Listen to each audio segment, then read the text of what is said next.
Rasulullah sallallahu alaihi wasallam. Allahumma inna nas'aluka 'ilman nafi'an wa 'amalan mutaqabbalan wa rizqan halalan thayyiban. Allahumma 'inna 'ala dhikrika wa syukrika wa husni ibadatik. Alhamdulillah wa ba'd. Para hadirin, para jamaah, bapak-bapak, saudara-saudara sekalian, dan ibu-ibu juga ada hadir pada malam ini kajian ba'da maghrib dan nanti jelang sholat isya. Mudah-mudahan Allah memberikan kelembutan hati kepada kita, kerahmatan di balik tadi. Kita berdoa Allahumma sayyiban nafi'an, hujan turun mengiringi waktu sholat maghrib tadi, yang mudah-mudahan kita senantiasa husnuzon kepada Allah bahwasanya di balik hujan itu ada keberkahan dan rahmatan untuk kita semua. Salawat dan salam senantiasa terus kita sambungkan, kita bacakan ya, untuk junjungan kita mulia Nabi Muhammad SAW beserta para sahabat, beserta para keluarga beliau, ahli baitnya, para keluarganya, ya, dan orang-orang yang mulai menjadi generasi terbaik sampai kemudian diteruskan oleh para alim, para ulama, ya, karena al ulama'u warasatul anbiya, ulama itu adalah pewarisnya, dan ditugaskan di pundaknya para alim, jamaknya ulama itu.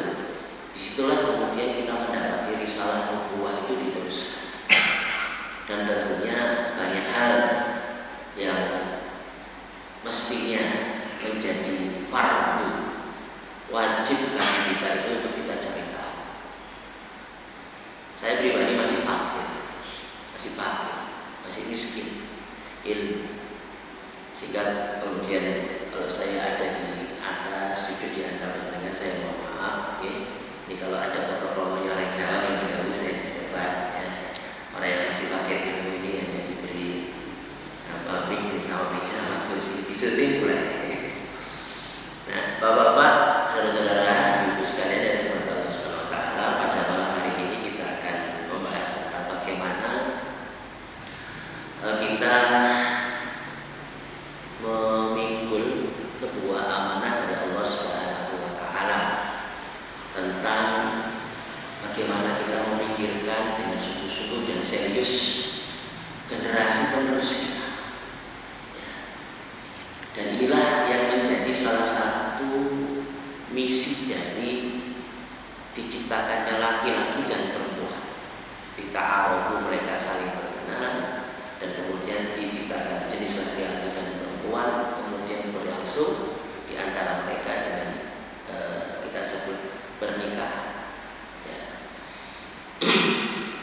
Maka dari pernikahan itu kita harus sudah mengetahui tujuan agung pernikahan itu adalah ibadah. Simpulnya adalah ibadah. Maka rangkaian ibadah yang panjang. Kalau sholat ini masih ada jeda waktunya, walaupun dia berlangsung setiap hari, namun ibadah yang panjang itu adalah ibadah seorang suami bersama istri. Setelah statusnya diberikan karunia oleh Allah Subhanahu wa taala keturunan, maka ada sebutan seorang ayah dan seorang ibu dalam bahasa kita. Walid wa walidah, seorang ayah dan seorang ibu. Oleh karenanya kedudukan orang tua dan anak itu menjadi sangat penting dalam Islam. Karena apa? Karena ini penerus ulama-ulama yang menjadi pewarisnya para nabi dalam menyampaikan ilmu itu juga terlahir dari rahim-rahim seorang ibu. Di mana rahim seorang ibu itu terdapat jabang bayi, itu bahasa kita. Calon generasi itu datang dari siswa, maka punya peran. Saya awali dari yang pertama secara ringkas saja karena waktu kita sangat terbatas. Mari kita kembali kepada Al-Quran. Al-Quran adalah sebaik-baik kalam. Dia adalah kalamullah, ya, sebaik sebaik-baik petunjuk, sebaik-baik arahan, sebaik-baik pembimbing yang akan mengantarkan kehidupan manusia itu di jalan yang memang dikehendaki oleh Allah Subhanahu wa taala. Syahrul Ramadan alladzi unzila fihil Qur'an hudan linnas wa bayyinatin minal huda wal furqan. Oleh karena itu Al-Quran, mari kita lihat dalam Al-Quran ada apa terkait dengan keluarga. Setelah surah Al-Fatihah sebagai surah pembuka, kemudian kita baca secara tartib surah, ya, itu surah Al-Baqarah. Nah, setelah surah Al-Baqarah kemudian masuk Ali Imran, keluarga Imran. Singkat cerita, di situ ada gambaran siapa Imran dan bagaimana keluarganya. Ya. Kemudian ada surah An-Nisa untuk menggambarkan bagaimana kedudukan seorang wanita itu penting. Tapi di awal surah An-Nisa itu ada sebuah kalimat yang insya Allah kita sering dengar. Dari ayat itu, dari kalimat ayat itu, yaitu ar-rijalu qawwamuna 'alan nisa. Jadi seorang suami itu menjadi qawwam, jangan dibalik. Ya. Jadi urusan untuk memimpin wanita saja itu diserahkan laki-laki. Ya. Diciptakan laki-laki itu menjadi qawwam, bukan qawwamah. Sebagaimana kita di Jawa Timur. Paham maksud saya? Ya. Jadi laki-laki itu diciptakan untuk memimpin wanita. Coba kita lihat bagaimana aspek sel terkecil itu adalah keluarga, suami dan istri. Kemudian ada anak-anak. Kemudian di masyarakat terdiri dari kumpulan keluarga-keluarga. Kemudian negara. Dalam banyak aspek fikih, ya, sholat, ya, disebutnya imam, bukan imamah. Imam laki-laki. Ya, dalam definisi secara umum, jamaahnya laki-laki, ada jamaahnya perempuan, imam laki-laki. Kalau jamaah khusus, memang kalau itu wanita, ya diangkat wanita sebagai salah satu imam di antara mereka. Ya. Kita lihat keluarga laki-laki, sholat laki-laki. Ya kan? Kalau kita paham fikih secara sederhana yang kita bahas begini, sholat saja dipimpin laki-laki. Apalagi urusan yang lebih besar daripada ini. Apakah ada urusan yang lebih besar daripada sholat?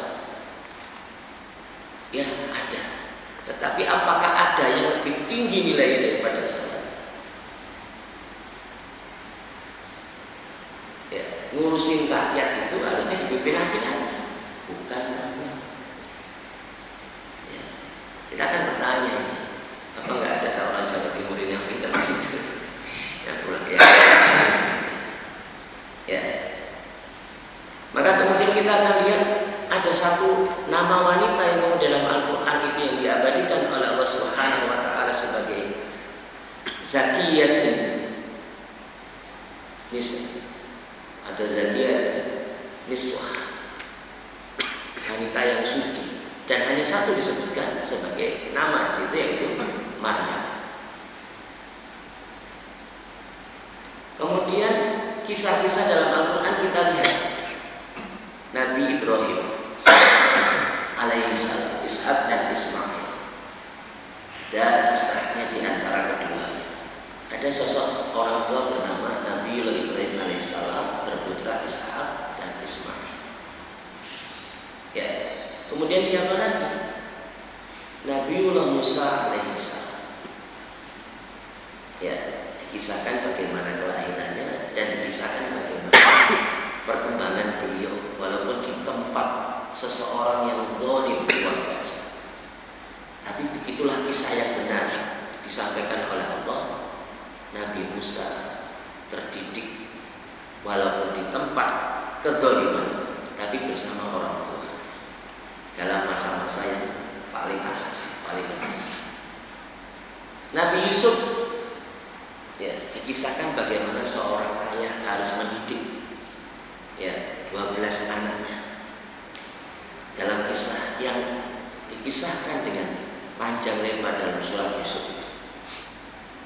Ya, kisahkan oleh Allah Subhanahu wa taala. Kisah yang paling panjang adalah kisah Nabi Yusuf alaihissalam.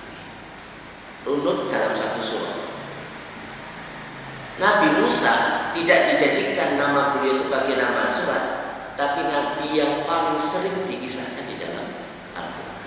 Di Al-Baqarah ada, di Al-Qasas ada, ya, Al-Anbiya ada, Nabi Musa dan tidak dikisah. Siapa lagi?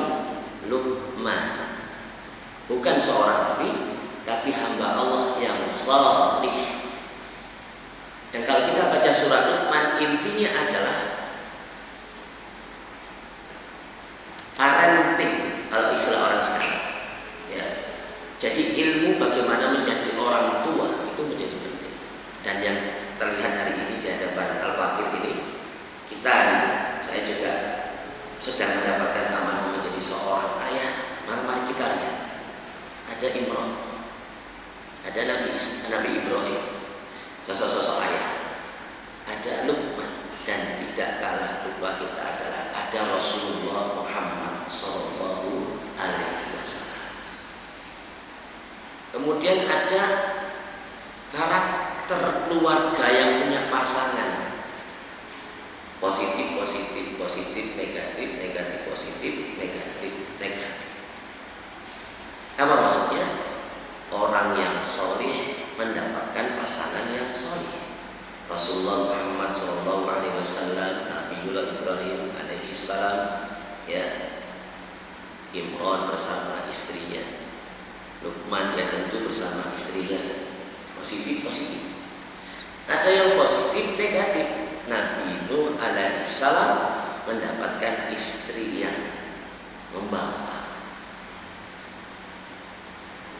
Kalau kita tidak ngaji, mungkin orang berpretensi, oh Nabi aja istrinya begitu.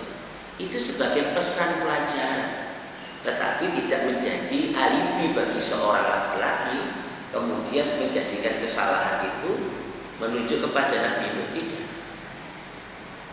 Ya. Plus lagi ceritanya putranya, ya istrinya, ya putranya. Kemudian didapati seorang suami yang zalim, istrinya sholihah, Fir'aun. Didapati istri yang taat aslinya. Kemudian yang negatif siapa? Abu Lahab. Ya, wa ma'atu hammalatal hatab, dan bersama imro'ah yang dimaksud di situ adalah istrinya. Ya, ini pamannya Rasul sendiri padahal beserta istrinya. Nah, jangkep kalau lengkap. Contoh Al-Quran. Jadi kalau kita mau mengkaji Al-Quran, maka pesannya itu banyak sekali di sini. Hingga kemudian masa sesudahnya itu generasi gemilang itu kita dapatkan.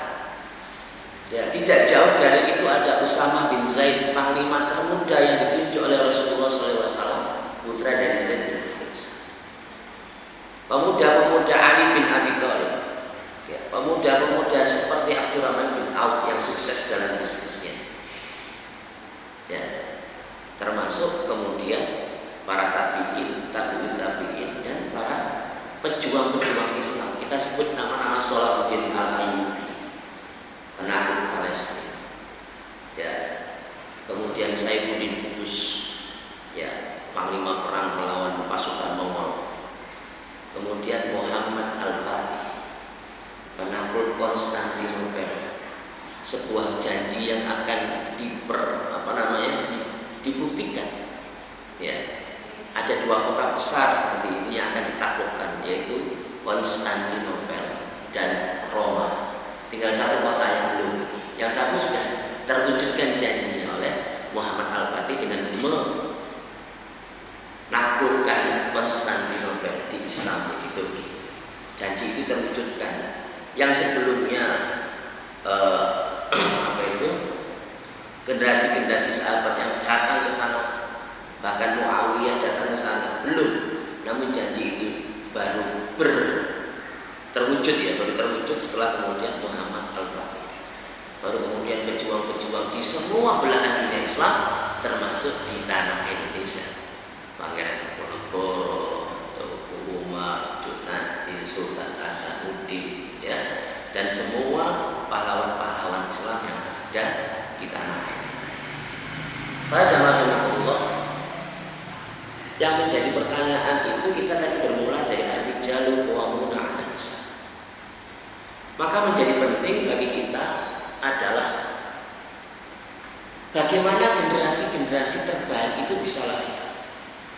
Bagaimana muncul ada seorang Al-Imam Syafi'i, bagaimana muncul seorang Al-Imam Al-Hambali, Imam Hambali, Imam Abu Hanifah, ya, Imam Malik. Kita bertanya, mereka ini orang tuanya karakternya seperti apa? Ya, supaya kemudian generasi-generasi ke depan ini ada muncul seperti itu. Maka saya sambungkan dengan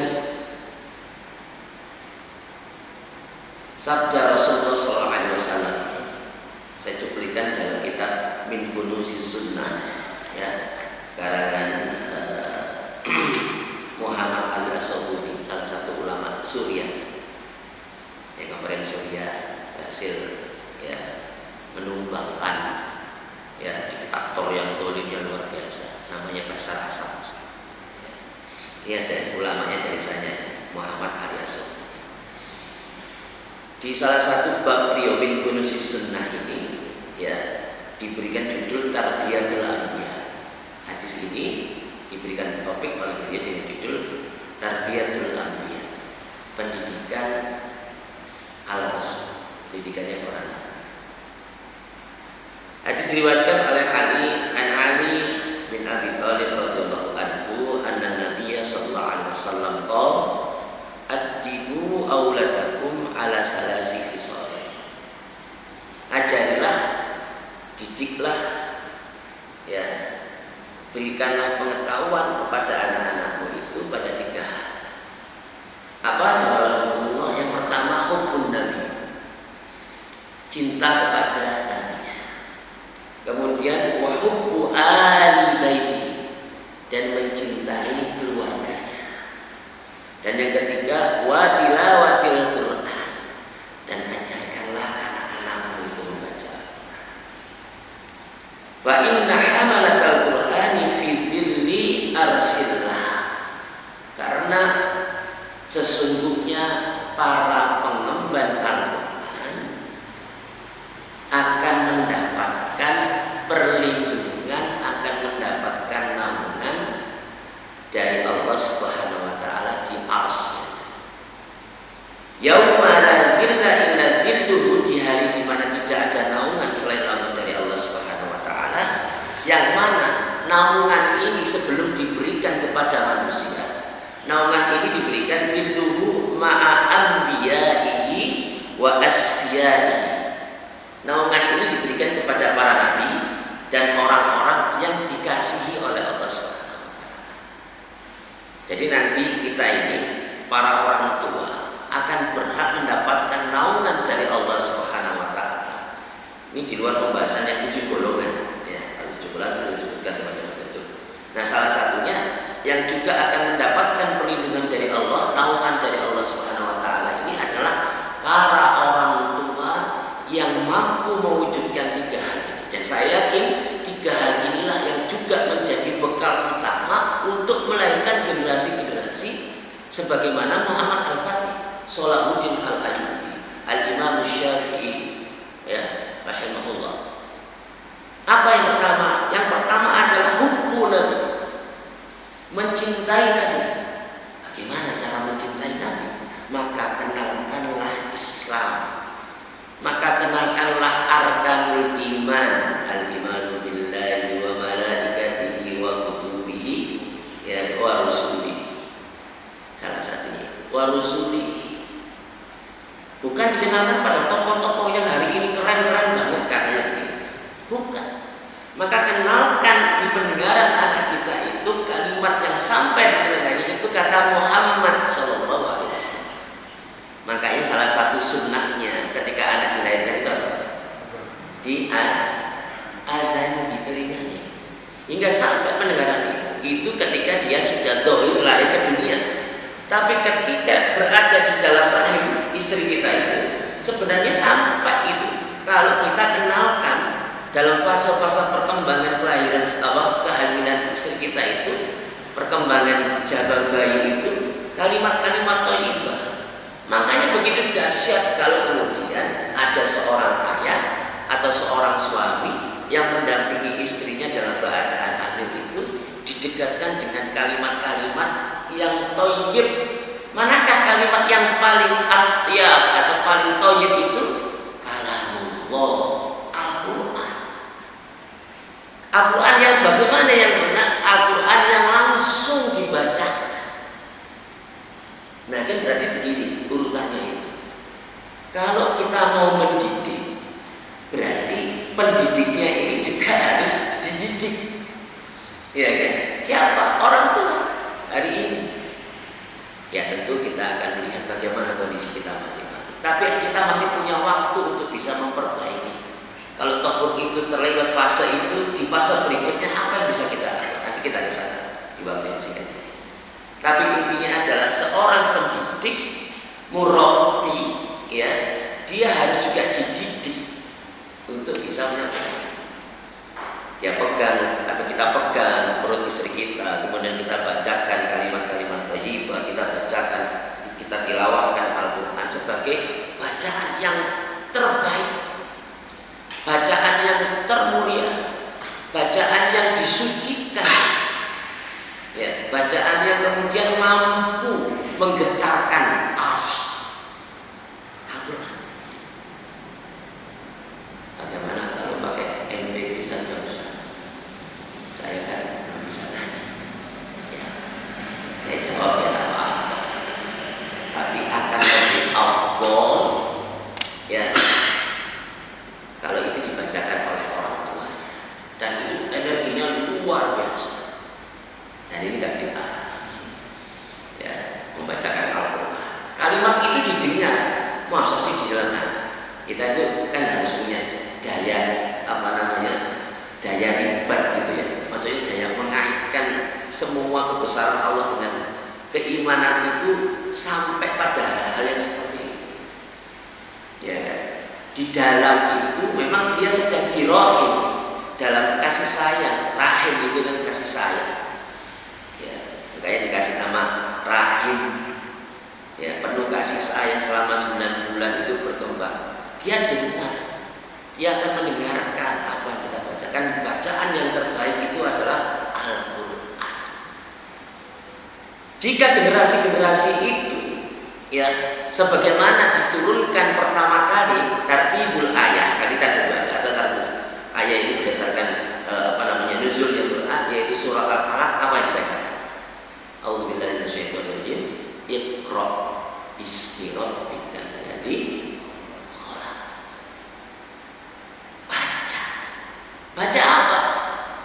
Bismi rabbik, dengan menyebut nama Tuhanmu Muhammad. Iqra bismi rabbikal ladzi khalaq, yang telah menciptakan. Ini dahsyat. Kalau generasi-generasi kita hari ini, para orang tua ini ngerti bagaimana kita bersama-sama mengilmui cara bagaimana mempersiapkan generasi yang akan meneruskan waktu yang panjang ke depan itu, maka kita akan mundur lagi ke belakang. Sebelum tadi itu adalah bagaimana tahap kita itu mencari pasangan.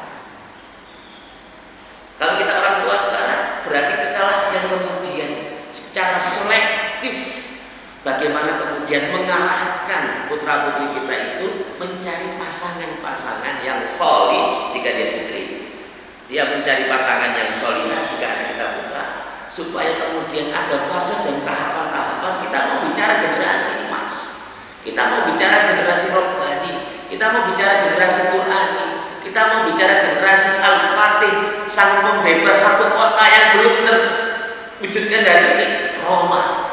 Roma nanti akan ditaklukkan sesuai dengan janji Rasulullah SAW. Akan tertaklukkan hak, ya, karena Konstantinopel sudah tertaklukkan, tinggal satu. Apakah tujuannya hanya untuk menaklukkan kota Roma? Bukan, itu salah satu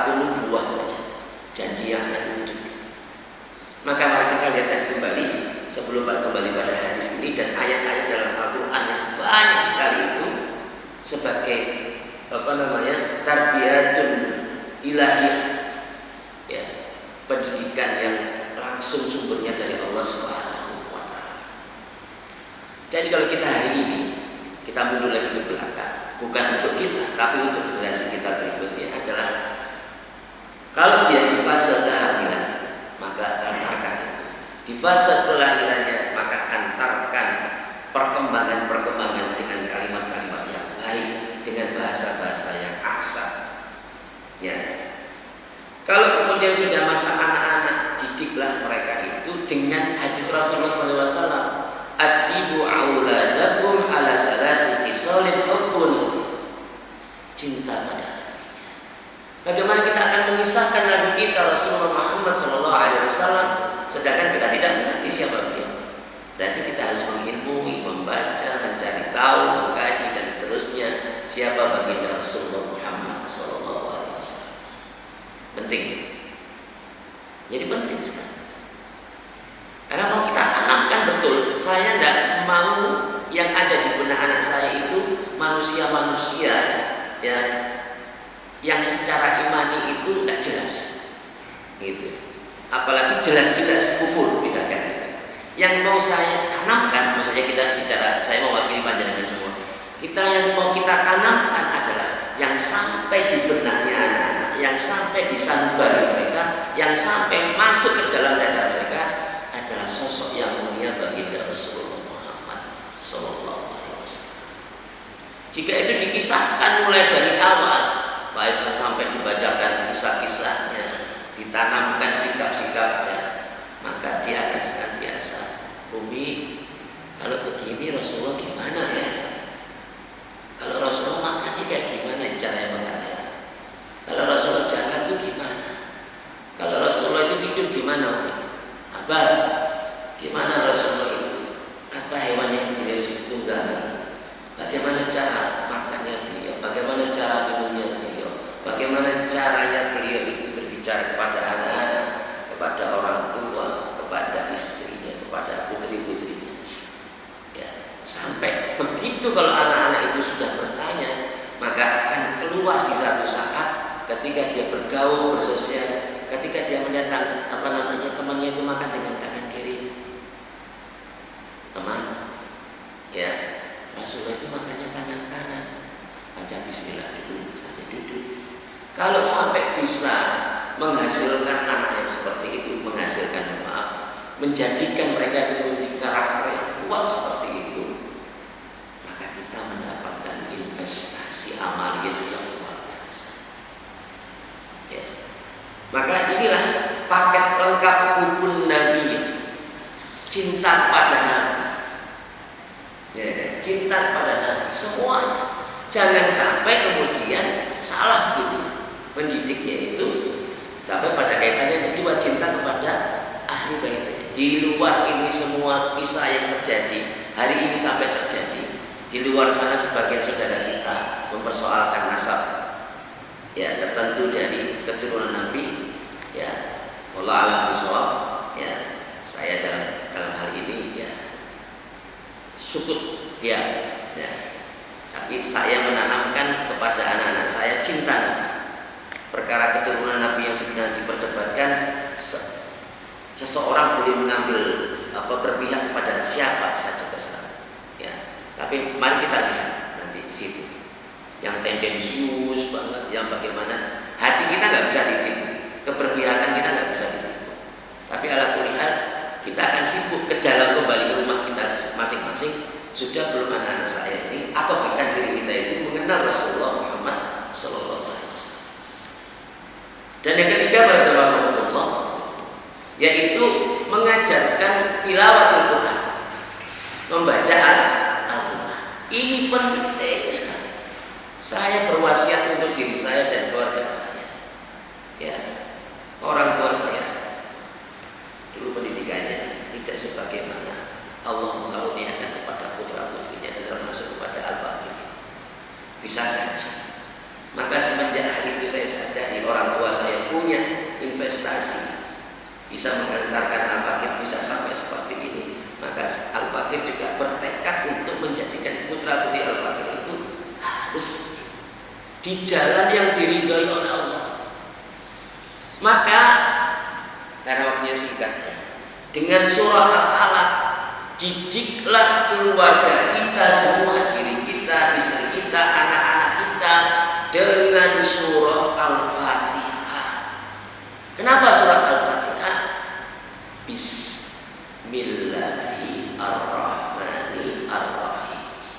Maka di setiap ayatnya itu ada pesan-pesan yang sangat mendalam keluarga yang dibangun berdasarkan surah Al-Fatihah. Kenapa surah Al-Fatihah? Al-Fatihah surat pembuka. Saripati semua 113 surah itu ada di Al-Fatihah. Al-Fatihah itu wajib dibaca kalau sholat. Kalau sholat nggak baca di rakaatnya Al-Fatihah nggak sah. Tapi kalau jenengan baca, nggak baca surat yang lain selain Al-Fatihah, sholatnya tetap jalan. Ya kan? Ummul Quran, mulai dari Bismillahirrahmanirrahim, mulai dari ngelamar anaknya itu pakai Bismillah, mulai berakadnya pakai Bismillah, mulai mendekatinya untuk kemudian kita beribadah dengan Bismillah, ya kan? Menghantarkan mereka ke sekolah dengan Bismillah. Maka pendidikan yang dicarikan untuk mereka adalah pendidikan atau lembaga atau sekolah yang based on Allah, yang di dalamnya nilai-nilai tauhid. Saya katakan hari ini kalau kita ya tidak tepat memilihkan pendidikan yang pilihannya, kalau kata Ustadz Atian Halidai beliau mengatakan iman seseorang hari ini itu pilihan keyakinannya itu hanya dua saja. Kalau nggak Islam ya kafir. Kenapa begitu? Beliau ingin menegaskan saja supaya kita jelas ini, jelas, ya, supaya jelas. Yang nggak jelas itu siapa? Namanya orang-orang sekuler. Ya, orang-orang sekuler. Orang-orang sekuler itu memisahkan agama dengan kehidupan. Jadi akhirnya nggak paham, dianggap wah ini anak saya nggak saya sekolahkan di sekolah agama, sekolah ini. Maka kalau dari niatan keluarga kita dari awal itu berbasis akidah tauhid, maka carikan sekolah-sekolah yang menanamkan dan menguatkan tauhidnya. Penting. Tantangannya luar biasa.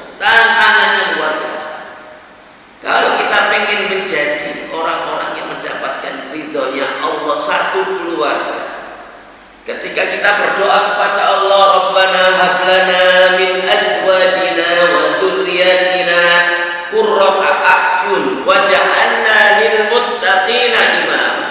Rabbi habli minas shalihin. Ya Allah, karuniakanlah dari sisi Engkau anak-anak yang saleh.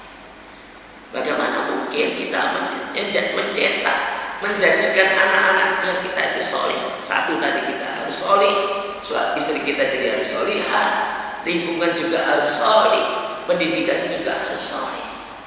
Jangan sampai di penghujung, saya persingkat, ya, di penghujung surat Al-Fatihah itu menjadi peringatan untuk kita menciptakan generasi-generasi yang ghairil maghdubi alaihim waladhdallin.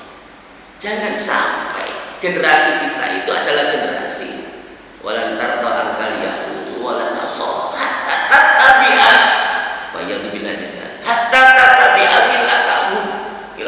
Saya tunggu dengan tangan kiri, millatahum. Siapa? Udah jelas itu walan tarda ankal yahud wan nasara. Cuman Fatihahnya pakai begini redaksinya Allah. Ghairil maghdub. Man al-maghdub, siapa al-maghdub? Al-yahud. Man ad-dall, siapa yang tersesat? An-nasara. Jelas.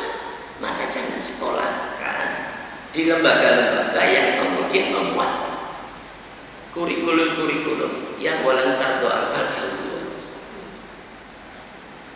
Bagaimana? Ya, nanti kita berdiskusi, nanti kita cari tahu, kita bahasa anak muda kepo ini lembaga ini gimana? Karena betul saya berwasiat untuk diri saya dan keluarga panjenengan semua.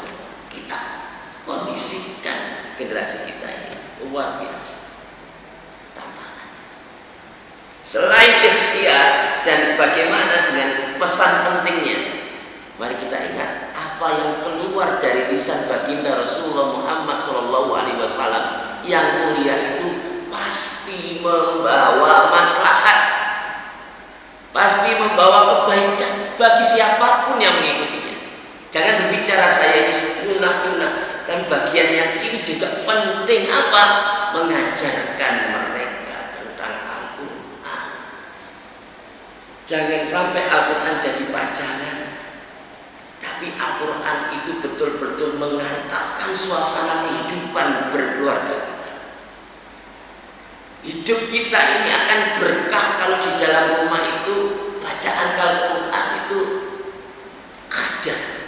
Rumah itu bersuara, ada bacaan Quran, bukan MP3-nya yang dibesarin, bukan buka HP terus buka YouTube, buka para qori ya, para imam-imam itu bukan, tapi itu harus ada di dalamnya. Dan powerfulnya itu sebuah keluarga, baik suami, istri, bahkan nanti akan terpancar ke anak-anak itu, yaitu ketika di jantung keluarga kita itu ada Al-Quran. Jangan sampai kata Rasulullah SAW diberikan gambaran rumah itu seperti kuburan karena sepi, gak ada orang sholat di dalamnya, gak ada bacaan Quran di dalamnya. Ya. Tapi hari ini menjadi PR kita semua bersama.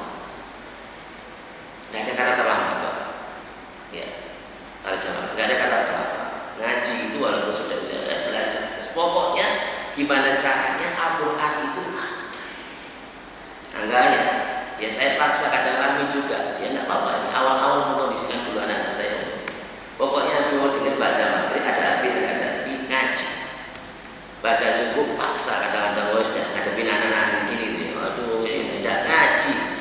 Walau ayatan, ibaratnya walaupun cuma satu ayat, tidak minimal saya minta satu lembar bolak-balik itu satu lembar, sudah ngaji. Perlu pembiasaan, dipaksa agak Rami dikit. Nah, ayo. Ya, ada saya rame kadang ya. Pokoknya yang penting nggak apa-apa rame di awal, tapi menjadi habit, menjadi kebiasaan. Karena kita berharap, saya wasiatkan kepada kalau kalian nanti sudah berkeluarga, ingatkan pada diri kalian, saya bilang anak-anak kalian nanti harus ngaji seperti sekarang. Supaya apa? Supaya keluarga kita ini menjadi keluarga yang dinaungi oleh Allah. Ya, mungkin kondisi kita begini, tapi keberkahan Allah berikan. Apa salah satunya? Kita semua satu keluarga punya komitmen, punya komitmen bersama. Apa? Satu, sholat 5 waktu. Semua harus sholat 5 waktu. Gak ada di antara anggota keluarga ini yang tidak sholat 5 waktu. Karena apa? Jangan sampai Allah tidak sayang sama kita gara-gara satu anggota keluarga tidak sholat. Anfusakum wa ahlikum. Betapa takutnya saya sebagai seorang ayah, saya sebagai seorang suami, saya yang pertama kali dicerahkan oleh Allah dan saya akan dihisab oleh Allah Subhanahu wa taala sebagaimana sabda baginda Rasulullah sallallahu alaihi wasallam, kullukum ra'in wa kullukum mas'ulun 'an ra'iyatihi. Setiap dari kalian adalah pemimpin dan setiap dari kalian akan dimintai pertanggungjawaban. Waduh, ini gimana berat? Nah, insya Allah akan ada jalan keluar ya, untuk kita perbaiki rumah tangga yang dikatakan sakinah, mawaddah, warahmah. Para jamaah rahmatullah, di beberapa kalimat terakhir sebelum saya akhiri, penting kiranya hari ini kita menyadari. Kenapa sadar? Karena kesadaran umat hari ini menjadi PR besar. Kalau tahu saja, tahu doang, hanya tahu saja banyak. Tapi action untuk menyadari bahwasanya kita harus bahasa anak muda move on, harus hijrah, harus bergerak untuk melakukan sebuah perubahan.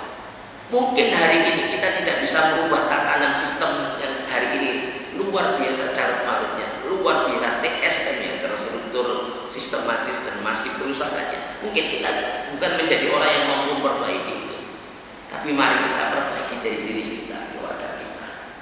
Ya, sambil juga kita ya knowing lah jadi kita tahu lah kondisi di luar, kondisi politik, sosial, ekonomi, pendidikan, keamanan kita itu ya tahu karena kita bagian dari umat Islam. Ya, kita tidak egois, yang penting keluarga saya selamat, yang penting keluarga saya ngaji, yang penting keluarga saya sudah taat semua, tidak. Kita menjadi bagian dari umat ini. Yang kedua, para jemaah Allah, mari kita berikhtiar dengan sungguh-sungguh. Ya, mari kita berikhtiar dengan sungguh-sungguh. Yang ketiga, maka kaitkan senantiasa semuanya dengan Allah, dengan doa-doa kita, dengan doa-doa kita. Dan yang keempat, berada dalam circle yang menghasilkan kemaslahatan, bukan circle yang toksik kalau bahasa anak muda sekarang. Bukan circle, bukan teman bergaul yang toksik, yang rusak, racun, ya rusak. Ini omongannya nggak manfaat, ya ngomong sedikit ada mesuknya, gitu ya. Itu toksik, itu pergaulan toksik. Jaga itu dari telinganya anak kita, ya. Mengucapkan kata-kata inilah yang gak manfaat itu. Dan yang terakhir adalah bagaimana kita bersabar. Bersabar. Hari ini kekuatan kita, iman kita ini diuji kesabaran kita, diuji diri kita, diuji dari istri kita, diuji dari anak-anak kita, diuji dari lingkungan, diuji dari situasi yang ada. Maka kita butuh sabar. Sabar saja gak cukup. Mari tetap dijaga istiqomah ibadahnya. Ya ayyuhalladzina amanu ista'inu bisabri wassalah. Tidak cukup mau sabar, harus tetap istiqomah sholat.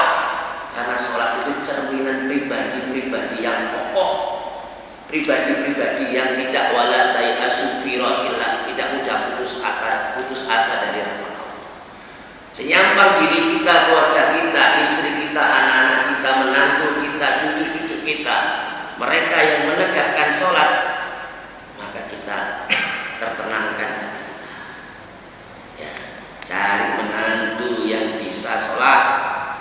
Ya, carikan cucu-cucu kita lembaga-lembaga yang mengajarkan sholat, mengajarkan Quran. Di situ di dalamnya yang mudah-mudahan ya kita dihantarkan berakhir kehidupan ini kita tenang, ada generasi-generasi yang nanti senantiasa saya sampaikan dimanapun kita meninggalkan generasi yang tangannya mampu mengenal nada begini dan dia tidak ya kaku, lisannya tidak keluh, lidahnya dia bisa berdoa.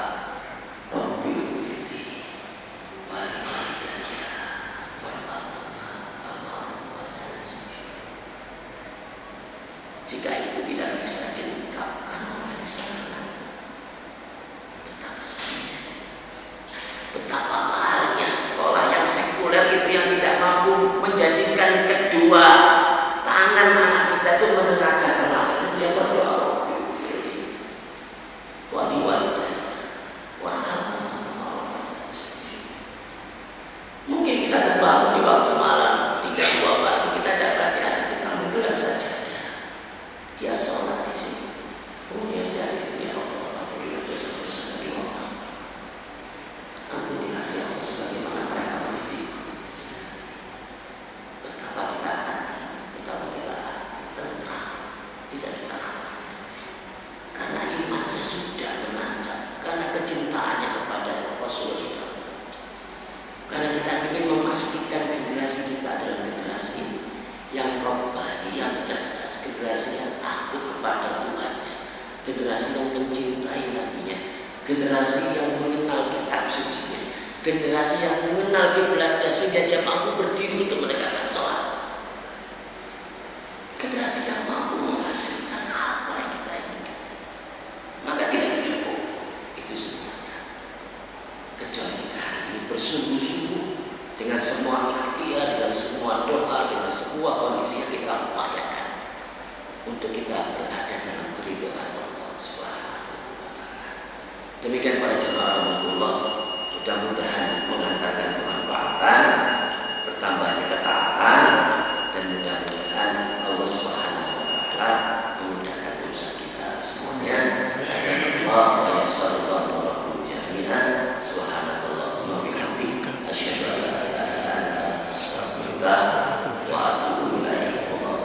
sholat